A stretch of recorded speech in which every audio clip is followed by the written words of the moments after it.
मित्रांनो नमस्कार. पॅरेंटिंग या विषयावर बरेचसे व्हिडिओज मी रेकॉर्ड करत आहे. कारण आम्ही पॅरेंटिंग हा विषय ज्यावेळेस घेत असतो, पालकांची ज्यावेळेस बोलत असतो, त्यावेळेस काही काही गमती जमती बघायला मिळतात. इव्हन पार्टिसिपंट्स सुद्धा ज्यावेळेस त्यांच्या लाईफबद्दल बोलत असतात, त्यावेळेस त्यांच्या पॅरेंट्सने केलेले चुका त्यांच्या लाईफमध्ये रिफ्लेक्ट कशा होतात हे दिसत असतं. One of the gross mistakes जी आम्हाला पार्टिसिपंट्समध्ये दिसते की फिअर ऑफ फेल्युअर. ना तुम्ही विचार कराल की फिअर ऑफ फेल्युअरचा आणि पॅरेंट्सचा काय संबंध? तो खूप मोठा संबंध आहे मित्रांनो. आपल्या समाजामध्ये फेल्युअर इज बॅड म्हणून खूप जास्त ट्रीट केलं जातं आणि आईवडिलांच्या लँग्वेजमध्येच असतं, तू फेल नाही झाला पाहिजे, तू माझं नाव नाही घालवलं पाहिजे, तू फेल झाला म्हणजे माझी इज्जत जाईल किंवा माझी इव्रत जाईल, असे शब्द वापरले जातात. आता गंमत ही आहे, फेल्युअर इज बॅड हे लहानपणापासून त्याच्या डोक्यामध्ये बिंबवलं जातं. हे शिकवलं जातं की फेल्युअर इज बॅड, पण त्याच्यातून बाहेर कसं पडायचं हे नाही शिकवलं जातं. त्याचा परिणाम हा होतो मित्रांनो की आपण आपल्याच मुलांना फिअर ऑफ फेल्युअर निर्माण करून देतो. कारण फेल्युअरचं फिअर जे आहे ते ॲक्वायर्ड फिअर आहे, ते जन्मजात आलेलं फिअर नाही. जसं आवाजाचं आणि लाईटचं फिअर जे आहे ते जन्मजात फिअर आहे. पण fear of failure is acquired fear. माणसं अनुभवातून शिकतात आणि आपणच लहानपणी प्रत्येक गोष्टीमध्ये इतके इन्व्हॉल्व होतो त्याच्या फेल्युअरमध्ये की आपल्या मुलाला असं वाटायला लागतं की failure is something bad, that makes my people feel horrible, terrible.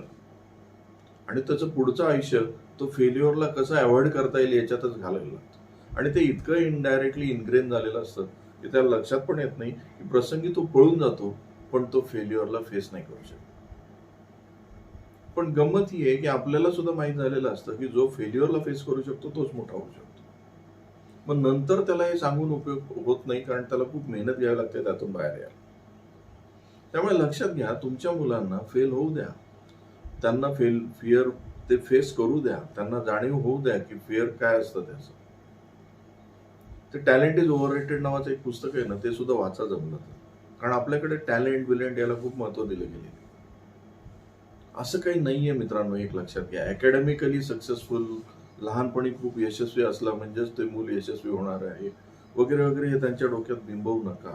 आज कित्येक उद्योजक आम्ही असे पाहतो, 10वी-12वी पास पण नाही आहेत, पण they are doing crores of business. तुमची मुलं यशस्वी झालेली पाहिजे की फक्त सुशिक्षित आणि काही डिग्री होल्डर्स पाहिजेत, हे तुमची प्रायोरिटी ठरवून घ्या. कदाचित तुम्हाला हे लक्षात येईल की त्यांचं यश हे फक्त शिक्षणापुरतं मर्यादित नाहीये. कारण अकॅडमिकली सक्सेसफुल अशी बरीचशी लोक आहेत मला, they are talented but failed in their life. आणि तुम्ही सुद्धा सहजपणे चेक करून बघा, तुमच्या आजूबाजूला खूप हुशार वगैरे गणली गेलेली व्यक्ती पुढे आयुष्यात फेल्युअर ठरते. त्यामुळे त्याच्या टॅलेंटच्या मागे लागू नका, त्याच्या मार्क्सच्या मागे लागू नका, त्याच्या फक्त टेम्पररी सक्सेसच्या मागे लागू नका. फेल्युअर इज ऑलवेज टेम्पररी, त्याच्यामुळे काही चिंता करायची गरज नाही. Let let kids face it. त्यांना ते फेस करू द्या, त्यांना त्या इमोशन्स मधून जाऊ द्या. त्यांना परत उभं राहण्याची ताकद तिथूनच मिळणार आहे आणि that will teach the lesson of life. तो तिथे शिकला पाहिजे. मित्रांनो, फेल्युअर इज बॅड हे लहानपणीच शिकवलं जाऊ शकतं आणि तिथेच ते काढलं जाऊ शकतं.